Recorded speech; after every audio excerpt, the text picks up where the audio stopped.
बिस्मिल्लाहिर्रहमानिर्रहीम। अस्सलाम वालेकुम डियर स्टूडेंट्स हम लोग नाइन्थ केमिस्ट्री उर्दू मीडियम में कर रहे हैं, जिसके हम लोगों ने पहले 9 चैप्टर्स कंप्लीट कर लिए हैं। आज की इस वीडियो के अंदर हम लोग चैप्टर नंबर 10 माहौलियाती केमिस्ट्री, इसकी एक्सरसाइज में से इसके शॉर्ट क्वेश्चंस कंप्लीट करेंगे। तो जो बच्चे चैनल पे नए हैं वो लाजमी तौर पे चैनल को सब्सक्राइब कर ले, ताकि नई आने वाली वीडियोस बआसानी आप लोगों तक पहुँच सके।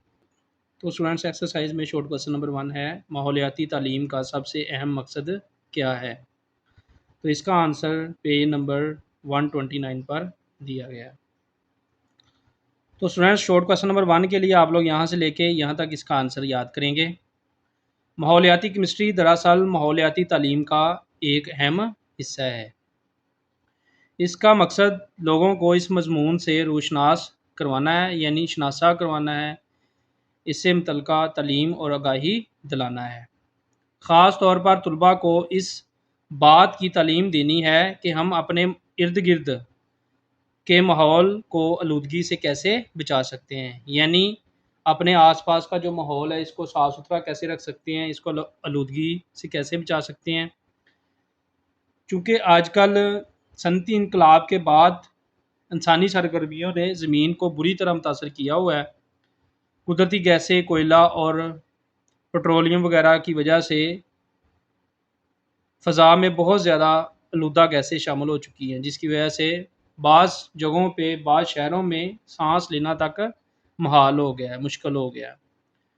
इसी तरह खादों और फसलों पर छिड़काई जाने वाली कीड़े मार अद्वियात इंसानों, जानवरों और परिंदों सब के लिए नुकसानदेह हैं। तो इन सारी बातों के बारे में मालूमात हासिल करना बहुत ज़रूरी है। तो ये सारा माहौलियाती केमिस्ट्री और माहौलियाती तालीम के ज़ेर साया ही हम लोग इस तालीम को हासिल कर सकते हैं। तो स्टूडेंट्स, शॉर्ट क्वेश्चन नंबर 1 के लिए आप लोगों ने यहाँ से लेके यहाँ तक इसका आंसर याद करना है। शॉर्ट क्वेश्चन नंबर 2, हवा में मौजूद मादी ज़रात का माखज़ क्या है। तो इसका आंसर आप लोग पेज नंबर 131 से याद करेंगे। तो शॉर्ट क्वेश्चन नंबर 2 के लिए स्टूडेंट, सबसे पहले आप लोग ये एक फ़िक्रा लिखेंगे। मादी ज़रात कुराए हवाई में कुदरती और इंसानी सरगर्मियों दोनों के ज़रिए खारिज होते हैं। ये लिख के उसके बाद आप लोग यहाँ से लेके यहाँ तक और यहाँ से लेके यहाँ तक शॉर्ट क्वेश्चन नंबर 2 का आंसर याद करेंगे। इंसान की रोज़मर्रा सरगर्मियों की वजह से लाखों टन आलूदा अशिया रोज़ाना फ़ज़ा में शामिल होती हैं। इन सरगर्मियों से सबसे अहम सरगर्मी फॉसिल फ्यूल्स का मुकम्मल और नामुकम्मल जलना है, यानी कुदरती गैस, कोयला, पेट्रोकेमिकल्स वगैरह का मुकम्मल और नामुकम्मल जलना जो है ये भी शामिल है, जिससे फ़ज़ा बहुत ज़्यादा आलूदा हो रही है। हवाई आलूदगी का सबसे बड़ा सबब इन फ्यूल्स का जलना है। इसके बाद आप लोग यहाँ से लेकर यहाँ तक याद करें। कुदरती गैस, कोयला और पेट्रोलियम के रोज़मर्रा इस्तेमाल से फ़ज़ा में राख के ज़रात, धुआं और मलक ज़रात जैसी आलूदा अशिया शामिल होती रहती हैं। ये आलूदा अशिया कुदरती ज़राए से भी हवा में शामिल हो जाते हैं, यानी ये जो आलूदा अशिया हैं मुख्तलिफ़ किस्म की, ये कुदरती ज़राए से भी शामिल होती हैं और मसनूई तरीके से भी शामिल होती रहती हैं। मसलन आतिशफ़िशा के फटने से हवा में CO2, कार्बन डाइऑक्साइड और सल्फ़र डाइऑक्साइड गैस शामिल हो जाती है। CO2 और SO2 और मादा के ज़रात शामिल हो जाते हैं।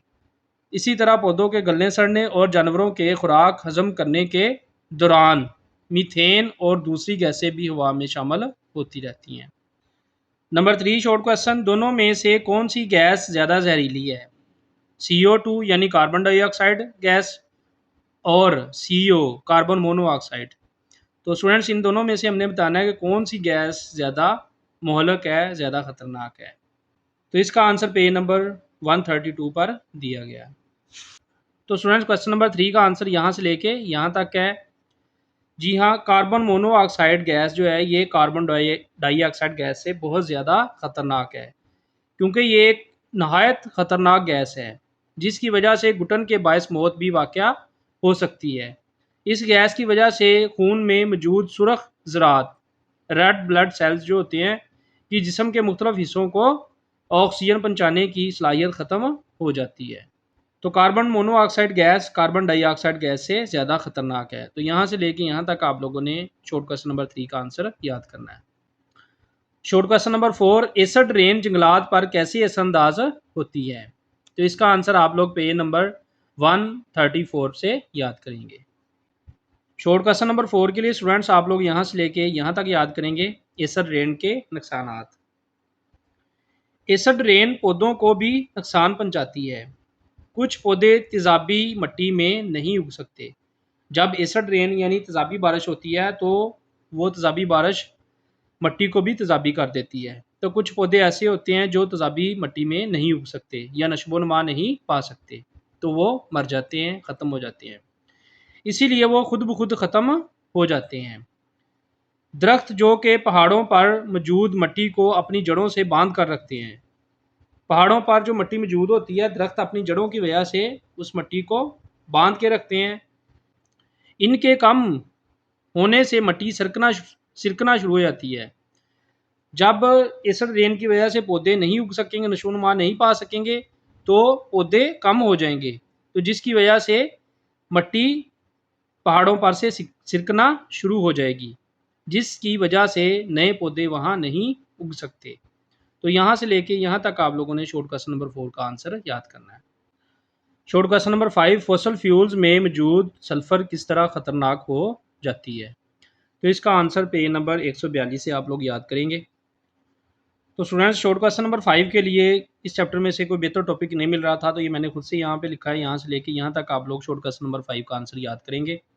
फॉसल फ्यूल्स जलाने से हवा में एक गैस शामिल हो जाती है। ये गैस SO2 है, सल्फर डाइऑक्साइड। इसके बनने की वजह यह है कि फॉसल फ्यूल्स में सल्फर की कुछ मकदार मौजूद होती है। सल्फर डाइऑक्साइड हवा में मौजूद नाइट्रोजन के ऑक्साइड्स की वजह से सल्फर ऑक्साइड में तब्दील हो जाती है।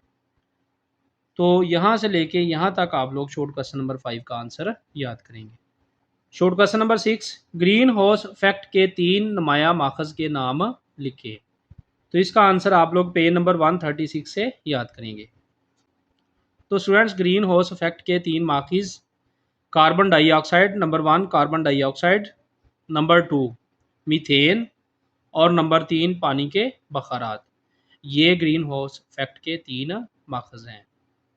नंबर 7 शॉर्ट क्वेश्चन, हवा के चलने की तवानाई किस तरह हमारे लिए फ़ायदेमंद हो सकती है? तो इसका आंसर आप लोग पेज नंबर 139 से याद करेंगे। तो स्टूडेंट शॉर्ट क्वेश्चन 7 के लिए आप लोग यहाँ से लेके यहाँ तक इसका आंसर याद करेंगे। हवा की एनर्जी ऐसे ज़राए हैं जो बिजली पैदा करने के लिए बहुत मुफीद साबित हुए हैं और इनसे माहौल को भी नुकसान नहीं पहुँचता। हवा की एनर्जी से हम बिजली पैदा कर सकते हैं और इससे किसी किस्म का माहौल को भी नुकसान नहीं पहुँचता। तो ये थे स्टूडेंट्स चैप्टर नंबर 10 के शॉर्ट क्वेश्चन जो आज हमने इस वीडियो में कंप्लीट किए हैं। इंशाल्लाह नेक्स्ट वीडियो के अंदर अगले चैप्टर के शॉर्ट क्वेश्चंस कंप्लीट करेंगे। तो जो बच्चे चैनल पे नए, वो लाजमी तौर पे चैनल को सब्सक्राइब कर लें ताकि नई आने वाली वीडियोस बआसानी आप लोगों तक पहुंच सके। वीडियो वॉच करने का बहुत शुक्रिया। अस्सलाम वालेकुम।